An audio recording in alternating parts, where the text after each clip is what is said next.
tous, je suis de retour aujourd'hui avec une nouvelle vidéo sur mes produits terminés, le numéro 6.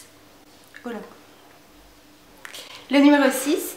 Alors, on se retrouve dans un nouvel environnement. Pour ceux et celles qui ne le savaient pas, j'ai déménagé. Donc j'habite dans un appartement beaucoup plus grand que précédemment. Là, on se trouve dans ma chambre. J'espère qu'il n'y aura pas trop d'écho parce qu'on n'a pas encore énormément de meubles. Mais je crois qu'on va rester sans pas énormément de meubles. Mais du coup je pense qu'il y a un petit peu d'écho, donc j'espère que ce sera pas trop gênant.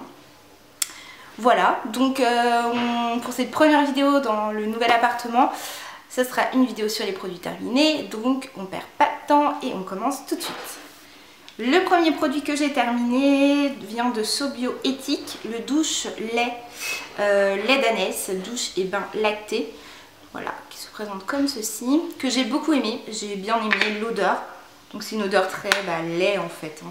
Une odeur très lactée, format généreux 300 ml, donc c'est bio, de chez Léa Nature, etc., etc. Donc ça je pense le racheter.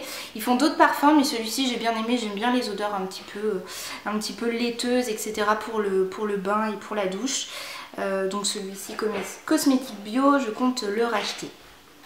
J'ai terminé ensuite, alors ça je l'avais déjà présenté, ça devient voilà, un petit peu redondant au niveau des produits terminés, de chez The Body Shop, le White Musk anti-transpirant déodorant que j'adore, voilà, que j'aime beaucoup.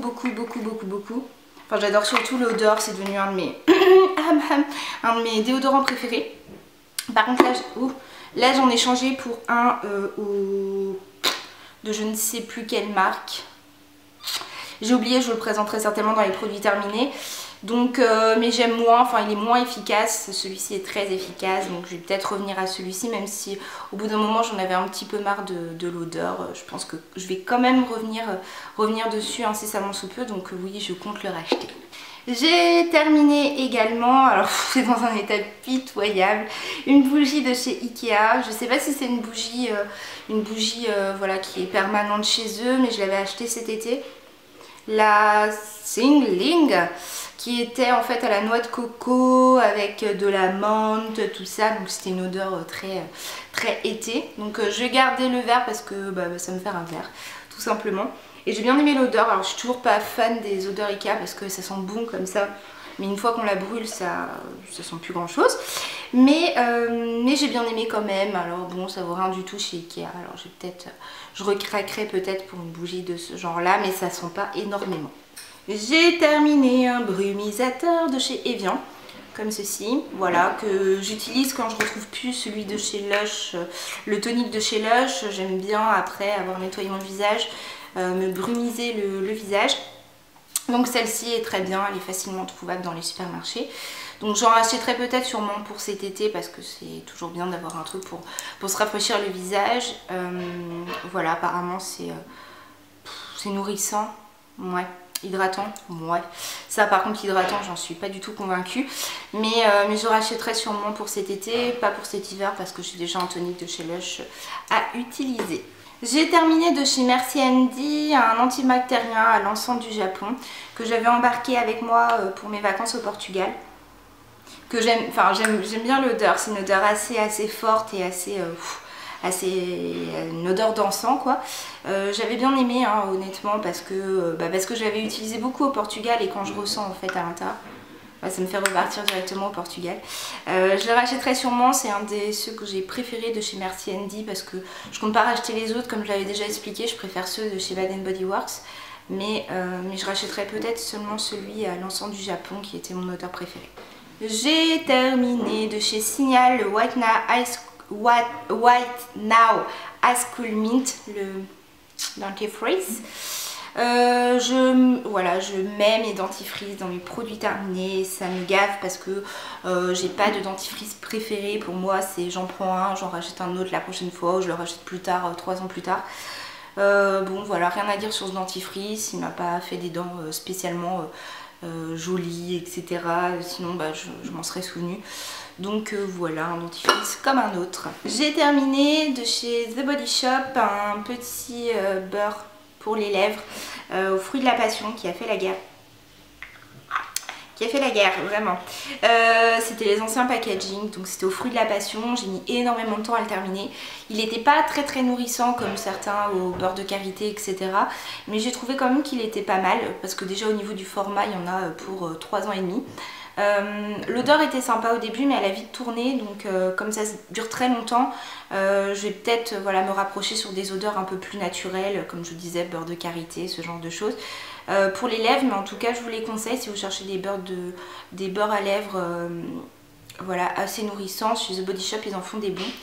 Par contre le format est pas top. Enfin, j'aime pas trop les beurres sur lesquels on met les mains dedans, parce qu'après on sait pas quoi faire de ses mains, il faut qu'on ait un mouchoir pour s'essuyer. Enfin bon, bref, c'est pas pratique. Je préfère les tubes, mais ils sont quand même assez nourrissants, donc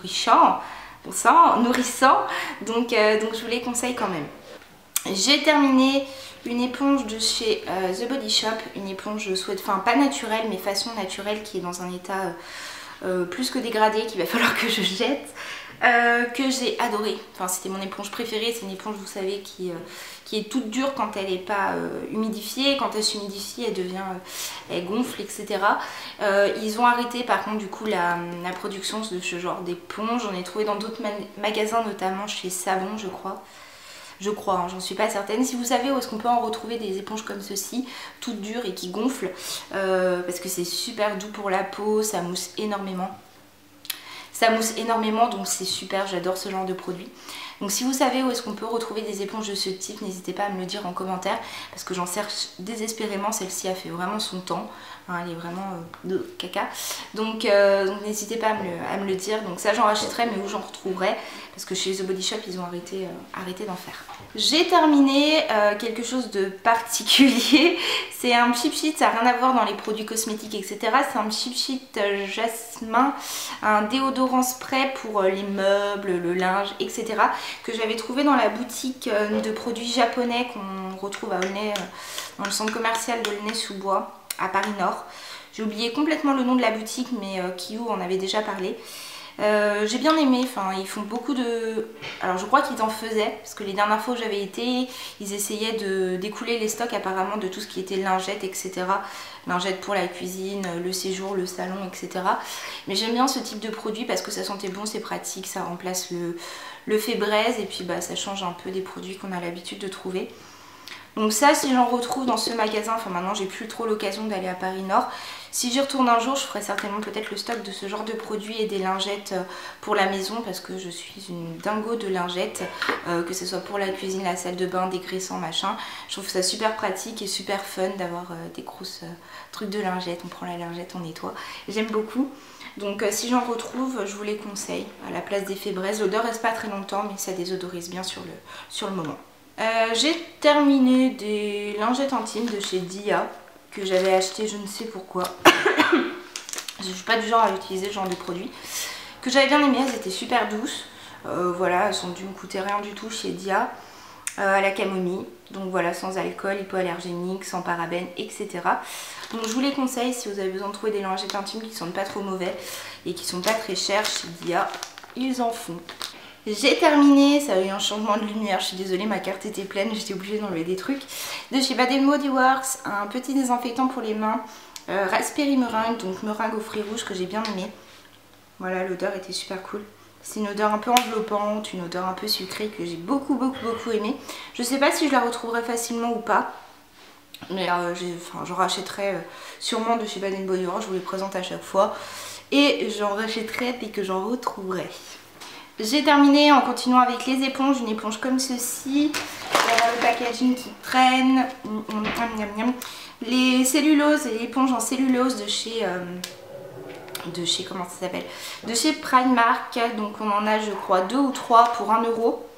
Et ça j'adore. Pour les huiles démaquillantes, c'est parfait, ça dure assez longtemps. Bon, après maintenant là elle est en très piteux état, mais j'aime beaucoup parce que ça vaut pas cher, et parce que pour les huiles démaquillantes j'ai rien trouvé de mieux que de masser le visage et éponger avec ce genre de produit. Voilà, c'est très bien, je vous les conseille. Si vous passez chez Primark, de vous en acheter pour 1 €. Ça vaut vraiment le coup, et ça peut toujours servir même pour d'autres choses, d'avoir des petites éponges comme ceci. C'est terminé pour mes produits terminés concernant tout ce qui est cosmétique, blablabla.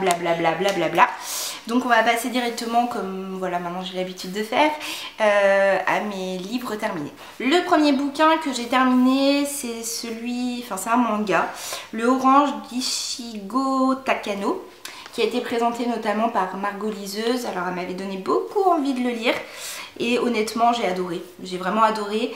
En fait ça parle d'une jeune fille qui reçoit les lettres de elle-même plus tard et qui l'indique dans sa vie de tous les jours de changer certaines choses pour entre guillemets changer un petit peu son futur. C'est très mignon, les dessins sont très très jolis, vraiment les dessins sont très mignons. Et ça donne envie d'en savoir plus. On découvre beaucoup de choses dans ce premier tome. On a beaucoup déjà de surprises et la fin donne envie de lire la suite, de savoir ce qui se passe, de savoir si elle a la possibilité de changer des événements très importants de son futur. Donc ça je vous le conseille énormément, c'est un livre qui se lit très facilement, un petit manga vraiment très très mignon pour en plus là voilà, c'est typiquement automnal au niveau de la couverture. Donc je vous le conseille grandement si vous cherchez un manga pour filles, pour jeunes filles, mignon et romantique. Et achetez celui-ci. J'ai terminé de la bibliothèque Flocon d'amour. Il était 3 fois. Donc c'est de 3 auteurs, de John Green, Maureen Johnson et Lauren Miracle. Voilà, qui se présente comme ceci. Alors j'ai adoré la couverture, il est vraiment très très joli, vraiment très très beau pour l'hiver. Il est voilà, au niveau de la couverture on ne pouvait pas faire mieux. J'ai pas aimé beaucoup les histoires, notamment celle de John Green n'était pas du tout ma préférée. Ça parle d'adolescents, voilà comme toujours avec John Green, d'ados qui subissent entre guillemets une assez grosse même tempête de neige. Et sur les 3 nouvelles du bouquin, les protagonistes voilà, se rencontrent. On se rencontre avec la première histoire, première nouvelle, qui a certains héros qui ont en commun les autres nouvelles. Et ça se passe la même nuit de Noël avec cette tempête de neige. C'est mignon, voilà, c'est toujours encore des histoires d'adolescents, il n'y a rien de fantastique qui se passe. C'est vraiment, voilà, il se passe des choses et voilà, ça aurait pu être des choses un peu plus extraordinaires et un peu plus hors du commun, mais c'est toujours traité de la manière de petite vie d'adolescent, blablabla, j'aime machin, qui m'aime plus, je suis triste, je pleure, ah ah ah. Donc j'en ai un petit peu marre, vous le verrez après, hein, j'ai toujours continué encore avec John Green, mais j'en ai un petit peu marre des bouquins, voilà, vraiment de vie, etc. Bon, il y avait des choses qui étaient assez mignonnes, mais c'est pas le genre de bouquin, je m'en souviens déjà quasiment plus, ça fait très peu de temps que je l'ai lu et je m'en souviens déjà pas. Donc voilà, je vous le conseille pas plus que ça, à part pour cet hiver, voilà, parce que ça rappelle l'hiver avec la tempête de neige, mais ça s'arrête là. J'ai terminé Si je reste de Gail Forman, dont on a entendu beaucoup parler, qui a été transmis en film, retransmis en film. La caméra est complètement penchée, ça devient n'importe quoi. Que j'ai beaucoup aimé.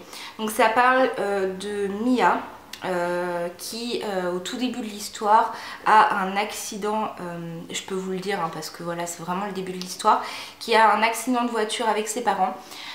Ses parents meurent sur le coup et elle se retrouve entre guillemets entre la vie et la mort, voilà, elle est dans le coma et elle peut vivre en fait tous les événements qui arrivent par la suite en direct en étant hors de son corps et elle se remémore voilà, des moments passés avec son petit ami, avec ses parents, etc. Elle revit un petit peu, c'est son histoire. J'ai beaucoup aimé. L'histoire était très touchante, c'est vraiment bien fait, c'est pas le genre d'histoire qui m'a fait pleurer des larmes, toutes les larmes de mon corps. Je suis très dure à faire pleurer hein, avec les livres, mais je l'ai trouvée bien faite. J'ai entendu certaines personnes qui disaient qu'elle Mia paraissait un petit peu trop extérieure à son histoire, et du coup on avait un petit peu du mal à rentrer dans le truc. Mais moi j'ai trouvé que c'était plutôt bien tourné. Voilà, l'histoire était quand même assez originale et j'ai trouvé ça assez sympa à lire.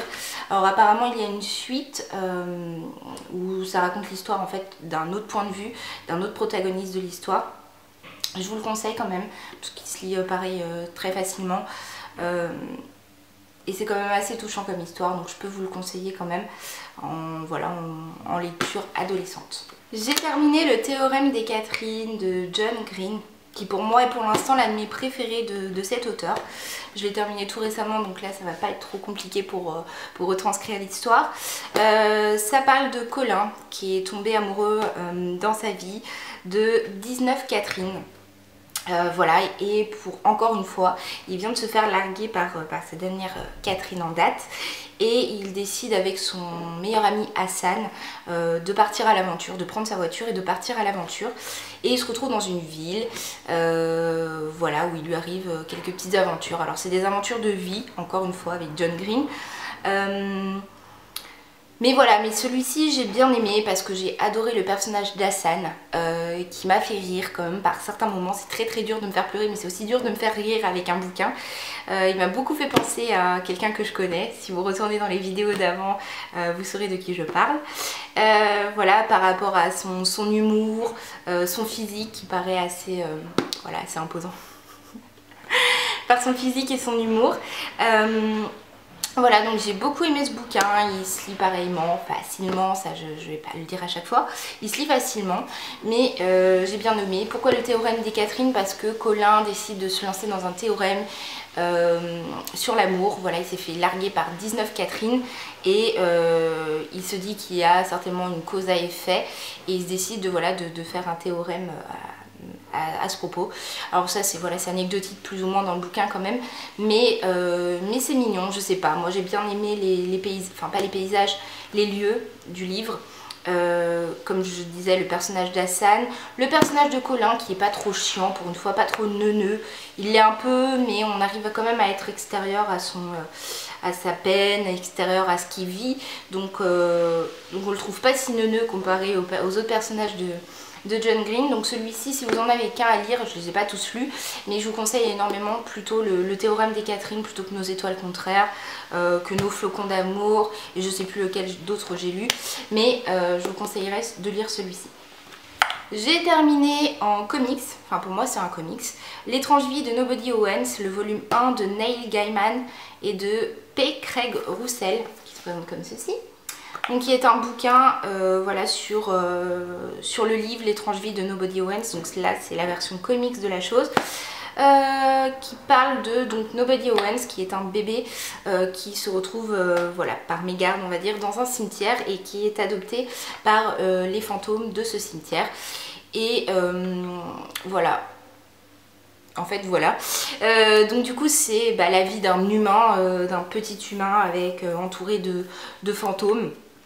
Voilà, donc il n'a pas le droit de quitter le cimetière ou très peu et il a une vie de fantôme hein, plus ou moins.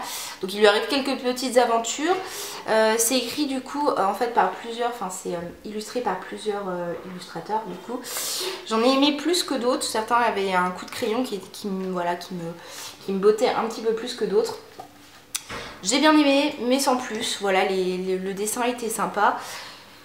Mais j'ai pas trouvé ça foufou en fait, hein. Les histoires étaient un petit peu, voilà, il n'y avait pas vraiment de choses complètement extraordinaires.